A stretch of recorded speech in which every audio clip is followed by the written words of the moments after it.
Subscribe करें हमारे YouTube channel साधना gold को और पाएं वीडियोस सबसे पहले। बेल आइकन दबाना ना भूलें। मेरा आग्रह है आप सबसे, शास्त्र को भी पूज रहे हो तो शक्ति को भी पूजो और शस्त्र को भी पूजो। और यही कारण है कि जब नवरात्र गुजरता है तो विजयदशमी आती है और विजयदशमी को शस्त्र पूजन होता है। क्यों कराया जाता है शस्त्र पूजन? शस्त्र पूजन का हमारे यहां विधान है। आपके पास गैजेट्स हैं, आपके पास मोबाइल हैं, आपके पास सारी चीजें हैं, लेकिन क्षमा कीजिए, शस्त्र और बिना शस्त्र के कोई शक्तिमान। ये मां बैठी है 8 भुजाएं लेकर और 8 भुजाओं में इसके देखिए कोई ना कोई शस्त्र है, चक्र है, गदा है, तलवार है, त्रिशूल है, सब है। क्या मां के सिर्फ सौंदर्य रूपी स्वरूप को ही देख रहे हैं हम? क्या उसकी आंखों को, नेत्रों को, नाकों को, मुंह को यही देख रहे हैं हमें? नहीं, हमें उन हथियारों को भी देखना, उन शस्त्रों को भी देखना है जो हमें संपन्न बनाते हैं। पीछे जाता हूं, देखता हूं पिछले 2500 सालों में हमारी बर्बादी का कारण क्या रहा। सिर्फ एक गलती। किसी ने कहा अहिंसा परमो धर्म, और जिसने असली बात कही थी अहिंसा परमो धर्म, धर्म हिंसा तथैव च, उसको भूल गए और आधा श्लोक याद रहा। उस आधे श्लोक ने तुम्हें आधा भी नहीं रहने दिया। 800 साल पहले सबसे विद्वान ब्राह्मणों की श्रेणी अगर कहीं से शुरू होती थी, वो अफगानिस्तान से शुरू होती थी। गांधारी कंधार से थी। विद्वान, एक से एक विद्वान। उसके बाद अगर कहीं विद्वानों की चर्चा होती तो वो होती थी कश्मीर में, फिर वाराणसी, और जितने भी गुरुकुल होते थे वो सब शिवालयों में होते थे।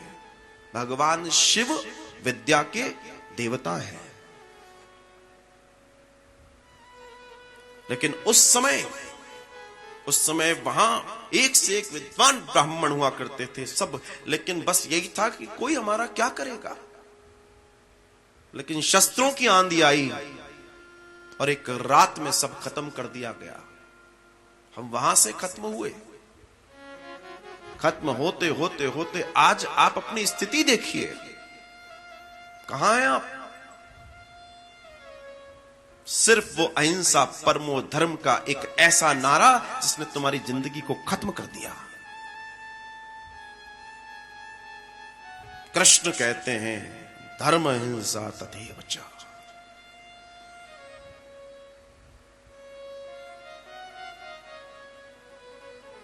और कृष्ण कह रहे हैं तो कुछ सोच समझ के कह रहे होंगे।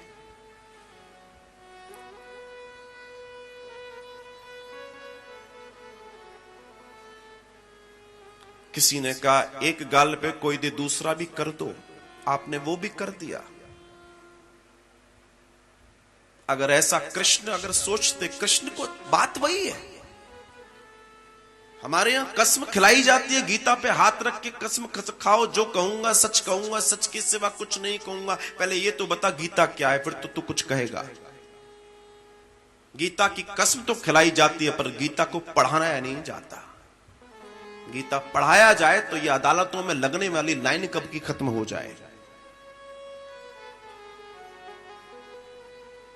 किसको फर्क पड़ता है तुम्हारे एक गाल और 2 गाल से?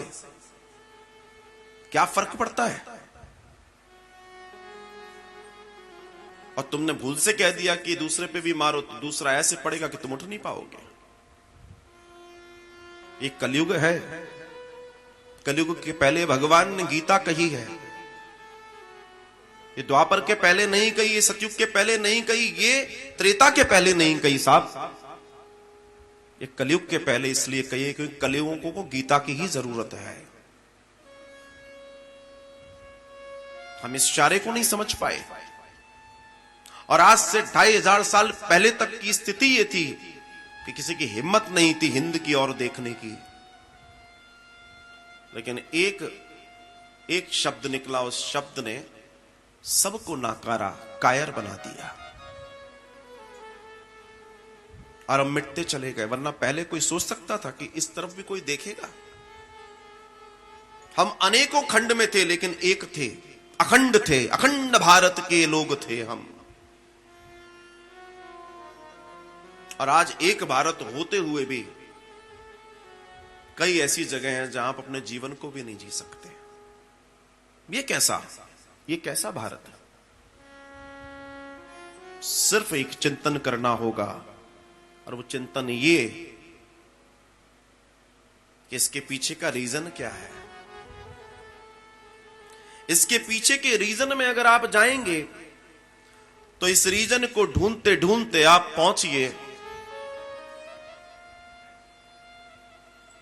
अर्जुन। भगवान अर्जुन से कह रहे हैं कि देवी की उपासना कर, स्तुति कर। सोचो, कृष्ण जिस रथ को चला रहे हैं उस रथ को चलाने के लिए भी कृष्ण को 2 लोगों का साथ लेना पड़ा, एक श्री हनुमान जी का और एक जगदंबा का। अर्जुन ने 32 श्लोकों में मां की स्तुति की है और मां प्रसन्न हुई, और मां प्रसन्न होकर कहती हैं कि मैं तेरी गांडीव, तेरा जो धनुष है गांडीव, उस पर विराजित होंगी। ये मां ने कहा। शिवाजी को साक्षात मां ने तलवार भेंट की। शक्ति की उपासना का देखिए परिणाम देखिए आप अपने जीवन में। वीर शिवाजी को मां तुलजा भवानी कह रही है, ले बेटा तलवार ले, मैं अपनी शक्ति तुझे दे रही हूं। गुरु गोविंद सिंह जी ने मां की स्तुति की है ज्वाला देवी पर जाकर। जब मुगल अत्याचारी लुटेरे बहुतायत होकर जब भारत पर आक्रमण करने लगे तो गोविंद सिंह जी पहुंचे और ज्वाला देवी पर बैठकर उन्होंने बड़ी भारी तपश्चर्या की।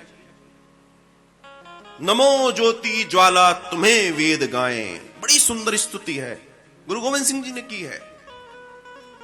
नमो उग्रदंती पुनंती दैत्या नमो ज्योति ज्वाला तुम्हें वेद गाएं। और मां ने उन्हें आशीर्वाद दिया।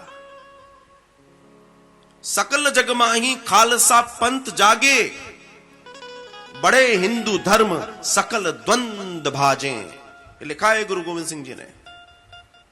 सकल जग माही खालसा पंथ, बड़े धर्म हिंदू सकल द्वंद भाजे। कौन से द्वंद? जो लुटेरे आए थे, उन्होंने भी मां की आराधना की और मां ने तब उनको कहा और खालसा पंथ की स्थापना हुई साहब। और आज कितने बड़े बड़े खालसे हमारे कुंभ में लगते हैं, सभी को खालसा तो बोलते ही हैं। तात्पर्य कहने का सिर्फ यह है कि अगर शक्ति की उपासना करना आपने बंद कर दी है तो आपको कोई बचा नहीं सकता। कि जिस देश का राजा शक्ति का उपासक हो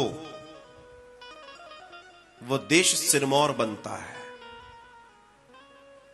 और 2014 से हमारा एक राजा है जो शक्ति का उपासक है। और देश की स्थिति देख लीजिए इन 6 सालों में साहब, देश की स्थिति देख लीजिए आप।